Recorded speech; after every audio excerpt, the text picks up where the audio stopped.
And another one. All right, you already know what it is. Chauncey, aka you Karima, great man of God media with another GMOG Media TV conversation. Let's get right into it, family. I'm gonna get right into understanding law enforcement because I'm gonna break this down, man. Break this down from my perspective, from the system that we live in, racism, white supremacy. I'm gonna break all this stuff down, family. All right. Before I start on my commentary, if you're new to this channel, once again, my name is Chauncey, aka you Karima, great man of God media. On this channel, I talk about counter racism. I also talk about issues that affect black people collectively as a group, and I offer my suggestions on how to replace this broken system of injustice, this broken system of racism, white supremacy, with a system of justice. So if you subscribe to that ideology, please subscribe to this channel. If you don't, you are wasting your time. You're hate watching. Click off. Do it right now because I'm going to go in on racism, white supremacy, and law enforcement. Click off. It's just that simple. All right. For those of you who want to continue and you agree with what I'm saying, let's continue. Let's get right into it, family. So I want to break down law enforcement because, as you know, black people historically have been mistreated, disenfranchised, subjugated, executed, destroyed by law enforcement for over 400 years. And the reason why law enforcement was created was to catch slaves. All right, I'm gonna break all this stuff down, and I've talked about this before, but I'm gonna go in further detail with this. All right. So first, let's talk about years. Let's start with 1789. All right. Let's talk about the Judiciary Act of 1789. Why is that important? It's important because the Judiciary Act of 1789 established the oldest law enforcement agency in the U.S., and that's the U.S. Marshals. All right. And I'll put it on my monitor so you can see, because this is right on the U.S. Marshals website. You see what they got right here? They got two race soldiers, and they're literally racing, trying to catch a slave to bring them back to their slave owners or put them in basically slavery, which is jail. All right. So let me read to you what the U.S. Marshals website says. All right. Abolitionists and other opponents of slavery and fugitive slave law willfully and as a matter of conscience violated the law of rescuing fugitive slaves from the custody of U.S. Marshals. The freed slaves were taken to Canada. Northern hatred of slavery and Southern protection of their peculiar institution resulted in Southern secession from the Union and National Civil War. School integration. As part of the famous Compromise of 1850, Congress passed one of the most roundly hated and violently opposed laws in American history. The Fugitive Slave Act required U.S. Marshals in the North to return escaped slaves to their masters in the South. Northern abolitionists who were intent on abolishing the institution of slavery turned on the Marshals in a number of slave rescue cases. All right. Now, they what they didn't explain with this timeline in 1850, because I started with the year of 1789, and that was when the U.S. Marshals was established. Now, I'm gonna go back in time again. All right. The Fugitive Slave Act of 1850 was a revised one from the one in 1793. All right. 17 they had one in 1793 to further imply and enforce these laws. See, the problem is, family, the problem is that when you have laws created by the dominant white society, you have to have an entity, a separate entity to enforce these laws, which is why the U.S. Marshals was created. They were created to enforce these laws created by the dominant white society. So regardless, and let me tell you something. There could be back then, there could be, and I'm just saying this hypothetically, there could be some white abolitionists who were law enforcement, who are in law enforcement, who didn't agree with the laws that the government created, but they had no choice. That's their job, right? And it hasn't changed till this day. So you have a lot of these so-called police officers or these suspected race soldiers who, do their job, but these laws are so outrageous that they have no choice, which is why I always say that law enforcement is the biggest group of no snitches in the United States. They have the largest and the biggest no snitch policy in the United States. You never hear a cop or a suspected race soldier call out another cop for injustices. You never hear it because they don't snitch on each other. They don't call out one another. The only time you will hear about that, well, you probably wouldn't even hear about it, but that happens internally with internal affairs when they're being investigated internally and is not out in the public for whatever erroneous reason where they get, investigated. But other than that, they don't snitch on each other. They have organizations, they have groups that protect them, which is why there's always a code of silence from these suspected race soldiers. Again, they're the biggest no snitch policy, the biggest group of no snitch policy group of people in the planet, basically in the planet, not just United States, on the planet, in my opinion. All right.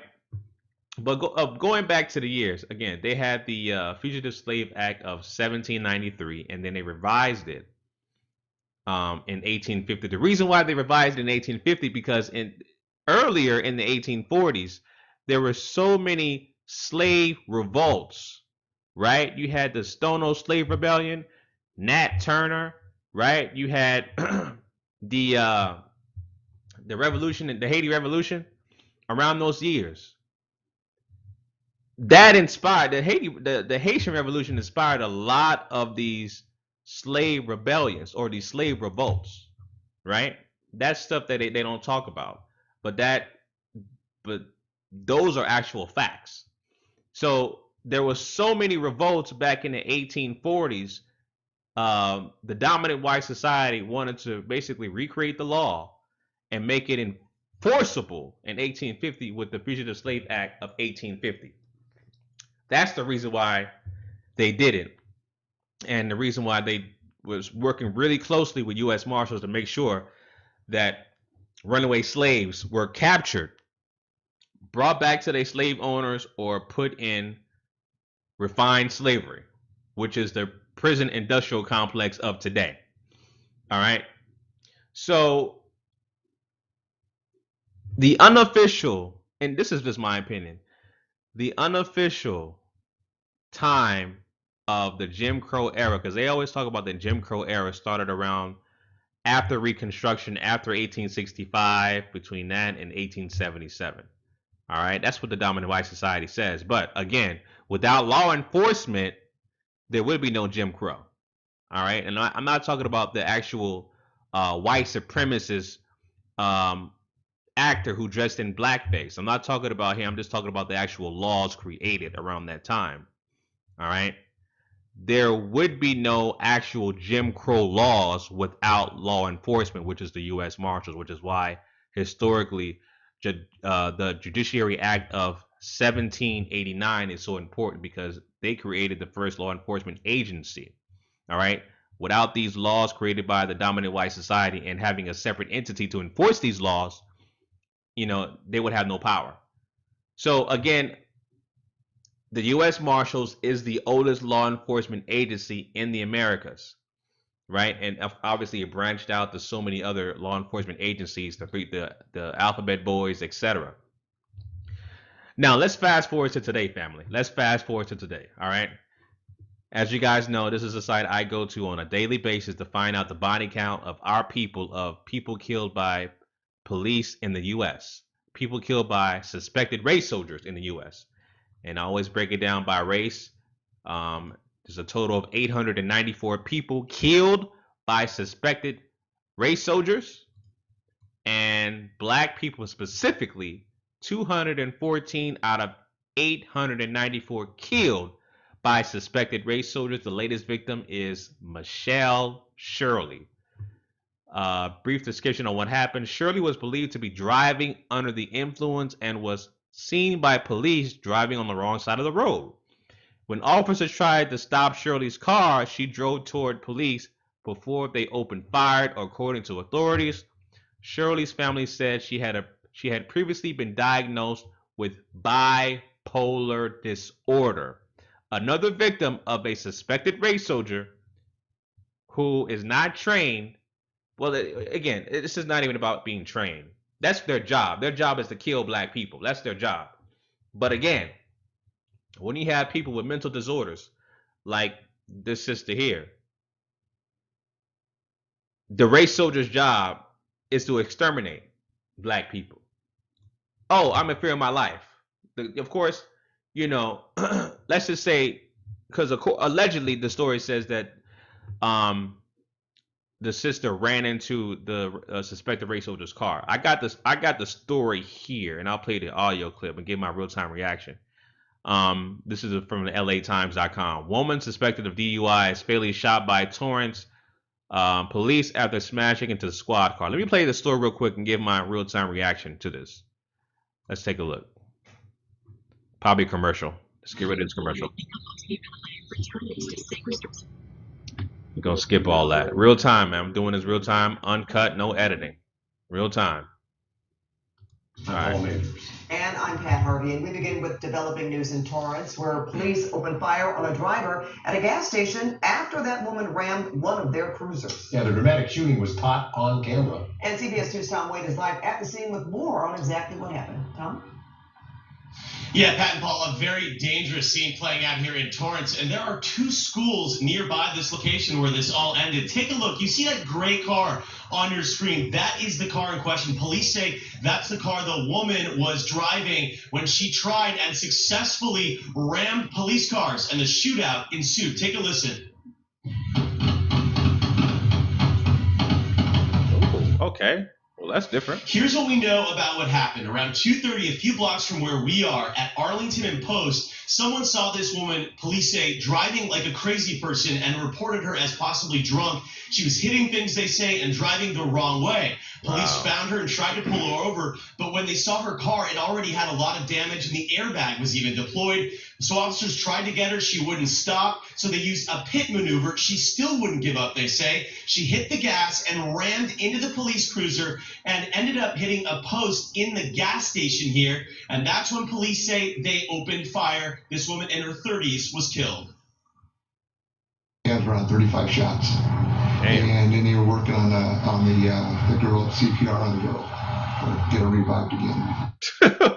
For what? She dead. And police say she was declared dead at the hospital. 35 shots? They tried to get her there. As far as what the motive was in all of this, that's still very unclear. They're still gathering clues at this point. Obviously, it's going to take a very long time when you have a situation like this, but certainly on Halloween, and obviously with two schools around, very, very dangerous out here. We're live tonight in Torrance. Paul and Pat, back to you. Damn. Woo! That's crazy. Now, my reaction to this is a little bit different. Okay, now I see the story from the reporters is a little bit different. It's kind of a like, what would you do situation. If I saw a woman driving frantically, running over random stuff, who knows? I mean, but opening fire, 35 shots allegedly, and all those damn suspected race soldiers shooting at one car. You don't even know. You don't know what this woman has a weapon or not. But all these suspected race soldiers' job is to shoot to kill. No matter if there is a perceived threat or a non-threat, no matter if they're compliant or non-compliant, that's their job. Their job is to continue to exterminate black people in this country. That is their job. They're on their job, and they did it perfectly.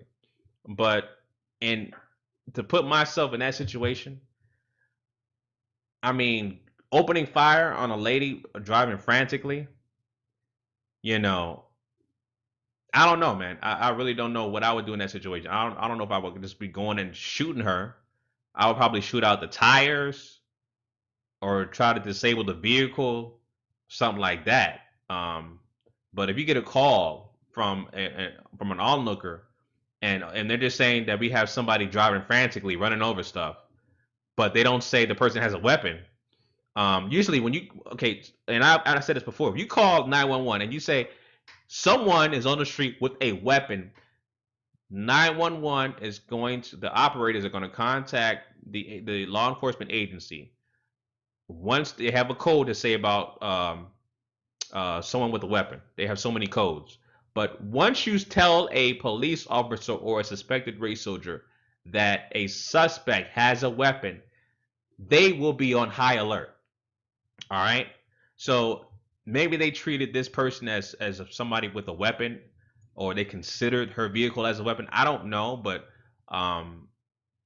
she's dead. She's not here. And so they opened fire on this young lady who has a mental disorder, and they shot and killed her. And there's so many other black people who suffer from mental illness that are shot and killed in cold blood by race soldiers. So again, the trend continues, and it will continue to happen. And as you know, a couple of weeks back, 66-year-old Deborah Danner was gunned down by a suspected race soldier, and she had a known history of mental illness. So this is no different. They're going to continue to kill people, kill black people, with or without mental illnesses. Doesn't matter what age, doesn't matter. We're going to be targets. That's who we are. And this trend is going to continue to happen. It's already November, and they have a total body count of 894. So we're about 106 away from 1,000 before the year goes out. And right now, black people, there's 214 black people dead in the hands of a suspected race soldier in the United States of America. This is the democracy that we live in, family. This is a system of racism, white supremacy that we live in. Got to deal with it. All right. And, that's what I wanted to say, man. This is law enforcement. This is what they do. All right. This is exactly what they do. They do their job to exterminate people. They don't call out internally, quote unquote, bad cops, right? Cops are cops. Race soldiers are race soldiers. That's what they are. All right. So the term good cop is an oxymoron. All right. They're doing their job. All of these so-called police officers are doing their job. All right. So a good cop is an oxymoron. That's like a unicorn. Doesn't exist. Doesn't exist in the system of racism, white supremacy. It does not exist. All right. There is no good cops. They're just doing their damn job. That's that simple. They're just doing their damn job. All right. So that's what I wanted to talk about, family, is understanding law enforcement. Back then, all right, the oldest law enforcement agency is the U.S. Marshals. And of course, they are created to capture slaves and to bring them back to their slave owners or put them in refined slavery, which is jail. All right. That's the reason why they were created, to enforce laws created by the dominant white society. And you fast forward today, you see the record number of dead people, dead black people, 214 people out of 894 in the year 2016. You see the record, okay, by so-called police officers, aka suspected race soldiers in this country, killing off black people, whether or not you have a mental illness. No matter what your condition is, no matter what your age is, you're a target. You're a perceived threat. You're not a perceived threat. You're compliant. You're not compliant. You're still the target. It's that simple. They're just doing their damn job. All right. So, like I said, that's what I want to talk about. Leave your comments down below. Let me know what you guys think about law enforcement, man. And, my suggestion as far as law enforcement, again, we got to separate. But we got a long way to go, family. We need to get our economic game together. We got to definitely get slavery reparations for victims and descendants of slaves in this country. We got a long process to go, family. A long process to go. But that's the only way that we can replace this system of injustice, replace this system of racism, white supremacy with the system of justice is to separate from the dominant white society.